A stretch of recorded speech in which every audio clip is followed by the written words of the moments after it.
오늘 본문 말씀에 보면 복 있는 사람이라는 말귀가 나옵니다. 이 복 있는 사람이라는 이 표현이 시편 1편의 제목이라고 해도 꼭 맞을 수 있는 그런 귀절입니다. 복 있는 사람. 간절히 원하기는 여러분들이 복 있는 사람, 복 있는 인생 되시기를 진심으로 축복합니다. 이 복 있는 사람이라는 말, 히브리 말에 복을 가리키는 말에는 두 단어가 있습니다. 하나는 바라크라는 단어가 있어요. 이 말은 영어로 말하면 blessing, 축복으로 의미합니다. 또 하나 바라크와 더불어서 복이라는 단어를 가리키는 히브리 말에는 아쉬레라는 말이 있습니다. 아쉬레라는 말은 영어로 말하면 happiness, 행복이라는 뜻입니다. 오늘 본문 말씀에 나오는 복이라고 하는 이 단어는 바라크가 아니고 아쉬레입니다. 행복이라는 단어입니다. 그리고 이 아쉬레라는 말이 가리키는 행복이라고 하는 이 단어의 뜻은 내적인 행복을 말합니다. 그러니까 영혼 깊은 곳, 인격의 깊은 곳에 깊이 뿌리 내려서 외부적인 환경이나 여건이나 이런 것들에 의해서 절대로 흔들리지 아니하는 견고한 행복의 토대를 말하는 것입니다. 오늘 시편 1편은 이렇게 아쉬레의 복을 받은 사람, 아쉬레의 행복을 소유하는 사람의 길이 무엇인지를 우리에게 가르쳐 줍니다. 그것은 첫째로 악인의 꾀를 쫓지 않는다고 얘기를 해요. 아쉬레의 복을 받은 사람, 아쉬레의 행복의 길을 가는 사람은 악인들의 꾀를 쫓지 않는다라는 것입니다. 여기서 악인의 꾀라는 말의 꾀자는 영어로 말하면 카운셀링, 한국어로 말하면 조언 정도의 말입니다. 이게 아슈레의 사람은 악인들, 하나님을 떠나서 자기의 뜻대로 멋대로 살아가는 세상 사람들의 카운셀링을, 조언을 듣지 않는다는 것입니다. 우리가 이 세상을 살아가면서 나이를 먹고 뭔가 배우면 다른 사람에게 늘 조언을 하지요. 인생은 이런 거다. 일을 할 때는 이렇게 해야 된다. 어려울 때는 이렇게 해야 된다. 이런저런 조언들, 카운셀링을 합니다. 그런데 이런 모든 사람들의 카운셀링 중에서 아슈레의 사람은 악인들, 하나님 믿지 않는 사람들, 하나님을 떠난 사람들의 카운셀링을 참고하지 않는다는 것입니다. 그들의 말에 귀 기울이지 않는다는 뜻이요. 그리고 두 번째로 아슈리의 사람은 죄인의 길에 서지 않는다고 얘기합니다. 죄란 하나님 밖에서 하나님 없이 살아가는 것을 말합니다. 죄인은 뭐냐면 그가 인생을 경영하는데 하나님과 동행하며 살지 않냐고 하나님과 떨어져서 자기의 생각과 자기의 뜻대로 살아가는 사람을 죄인이라고 이렇게 얘기해요. 아슈레의 사람은 그런 죄인들, 악인들의 조언도 듣지 않고 그 악인들이 걸어가는 길을 함께 따라가지 않는다는, 그 길로 기울지 않는다는 뜻을 가고 있습니다. 세 번째로 아슈레의 사람은 오만한 자의 자리에 앉지 않는다는 거예요. 여러분, 죄인의 길이 하나님 없이 하나님 밖에서 경영하는 길이기 때문에 그 일이 만약에 성공하면 죄인들은 반드시 교만해지게 되어 있습니다. 오만해져요. 그래가지고 자기가 돈 꽤나 벌고 자리 꽤나 차지하면은 그것이 자기가 잘나서, 자기가 똑똑해서, 자기가 쓰고 애쓰고 노력해서 얻은 결과로 여깁니다. 그래서 성공하면은 죄인은, 하나님 밖에서 인생을 사는 사람은 반드시 오만해지고 교만해지게 되어 있습니다. 제가 싫어하는 말 중에 자수성가라는 말이 있어요. 세상에 가장 큰 거짓말 중에 하나입니다. 자수성가, 자기가 성공해서 한 가정을 이뤘다는 거죠. 자기가 수고해서. 여러분 어떻게 자기 스스로 성공합니까? 사람은 부모의 몸을 빌어서 태어납니다. 은혜로 태어나요. 그리고 부모의 사랑과 헌신을 일방적으로 먹고 받고 자랍니다. 은혜로 먹고 자라나는 거예요.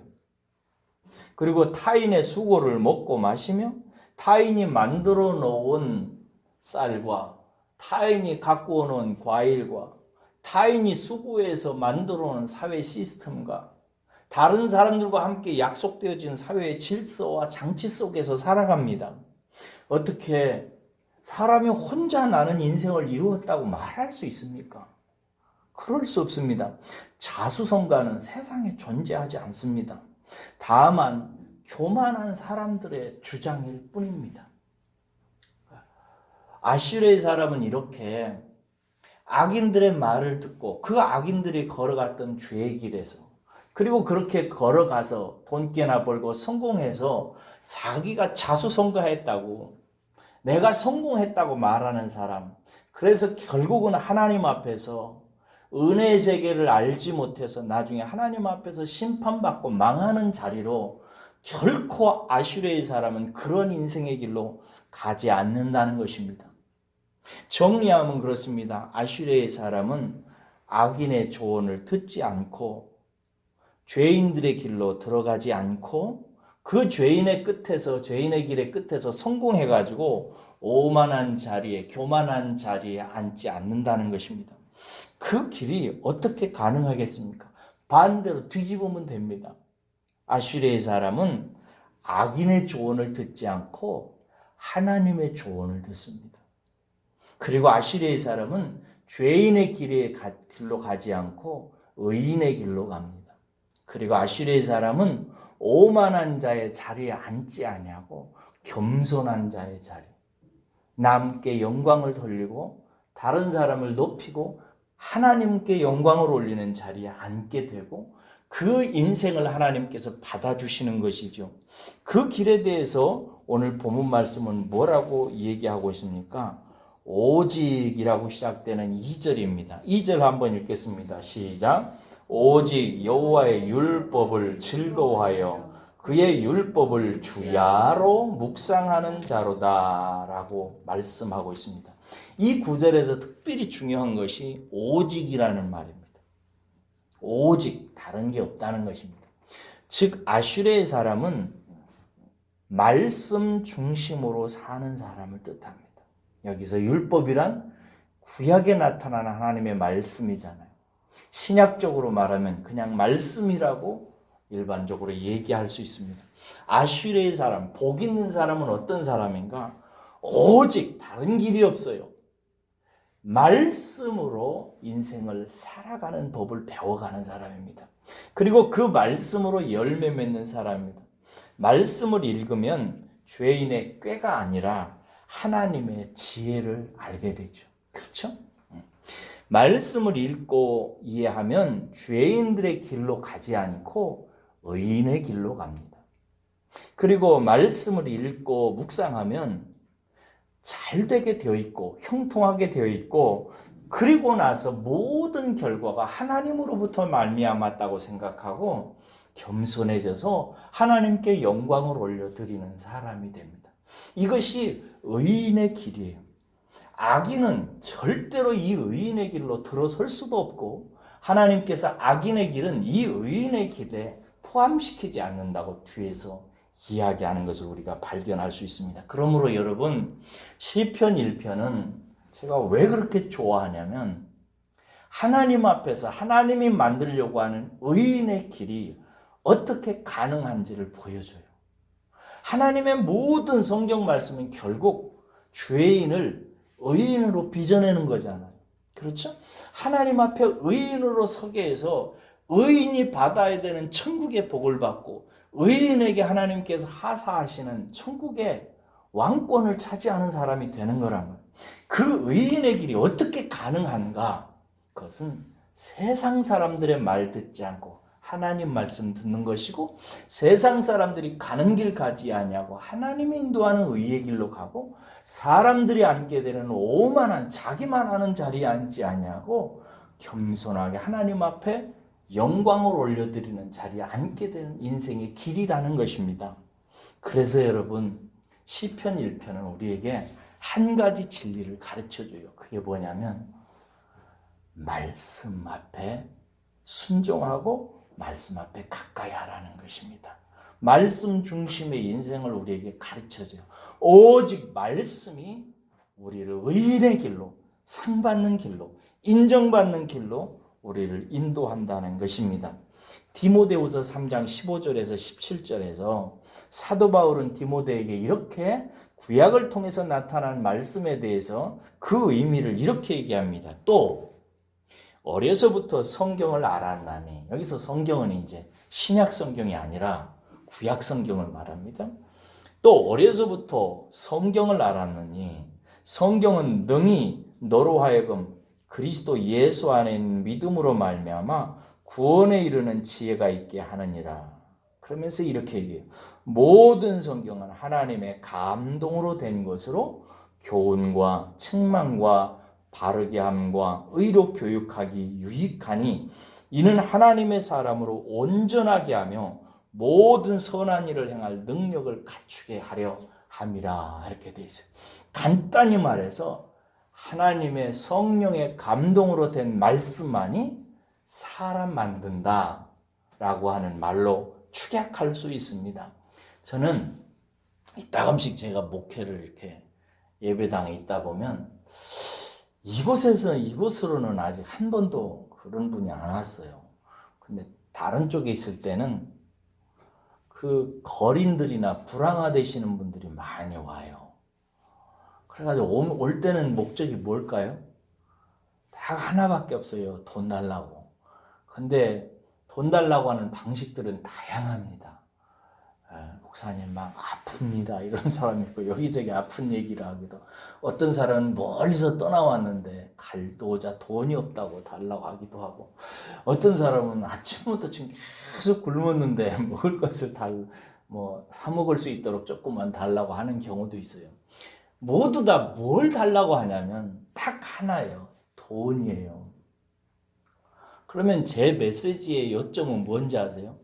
난 돈이 없습니다. 당신에게 줄 만한 그런 돈은 없습니다. 그러나 내게 있는 게 있습니다. 그러면서 예수님을 통해서 나타난 말씀을 보자고. 내가 드리는 돈보다 당신과 내가 만나가지고 하루에 만나가지고 한 달 동안만 말씀을 함께 한번 읽어보자고. 무슨 일이 벌어지는지 보자고. 당신의 인생이 안 변하면 내가 당신 인생 책임지겠다고 제가 이렇게 얘기하거든요. 한 달 동안 나하고 함께 한 시간씩만 말씀을 묵상해서 하면 당신 인생이 안 변하면 내가 당신 인생 책임지겠다고. 근데 제 안에 한 번도 순응한 사람이 없어요. 한 번 하루 딱 와본 사람이 있고 그 다음부터는 안 오더라고요. 악인의 길로 가요. 죄인의 길로 갑니다. 의인의 길로 들어서지 않아요. 그런데 제가 언젠가 그 복음신문에 기사가 났는데, 일생을 악인의 길로 가서 멸망 문턱에서 단 몇 번의 말씀을 듣고 인생이 의인의 길로 확 틀은 사람을 얘기를 들었어요. 그게 누구냐면 사람을 16명이나 죽이고 사형수가 된 김대두라고 하는 사람의 실화입니다. 여러분 알죠? 김대두 사건. 그가 사형 집행을 당할 때 집행관이 그에게 할 말이 있냐고 물었습니다. 마지막에. 그러자 이 사람이 이렇게 얘기합니다. 제게 은혜를 베풀어 주신 하나님께 감사합니다. 저는 이미 죽었어야 할 몸이지만 하나님께서 저를 불쌍히 여겨주셔서 제게 은혜를 베풀어 주셨으니 감사합니다. 저와 여러분과 영영 이별하는 것이 아니고 천국에서 꼭 만나고 싶습니다 하면서 자기에게 은혜의 말씀을 전해준 목사님에게 이렇게 말합니다. 목사님, 은혜의 말씀 전해주셔서 감사합니다. 이때 목사님이 그에게 이렇게 얘기합니다. 예수여 당신의 나라에 임하실 때 나를 생각하소서 하니 예수께서 이르시되 내가 진실로 네게 이르노니 오늘 네가 나와 함께 낙원에 있으리라는 누가복음 말씀을 읽어줍니다. 그러자 김대두가 뜨거운 눈물을 흘리면서 큰 소리로 아멘 하고 외치고 그리고 찬송가를 부르면서 평화롭게 천국에 갔다고 합니다. 여러분 일평생 악인의 말을 듣고 죄인의 길로 들어서서 일평생 인생을 완전히 망친 사람도 단 몇 번의 하나님의 말씀에 귀만 기울여도 그의 인생이 급속도로 의인의 길로 틀어지는 것을 그의 인생이 똑바로 하나님 앞에 가는 인생길로 걸어서게 되는 것을 우리는 발견할 수 있습니다. 여러분 일생토록 말씀을 생명처럼 여기고 말씀을 따라 의의 길로 가셔서 하나님께 인정받는 인생 되시기를 주의 이름으로 축원합니다. 기도하겠습니다.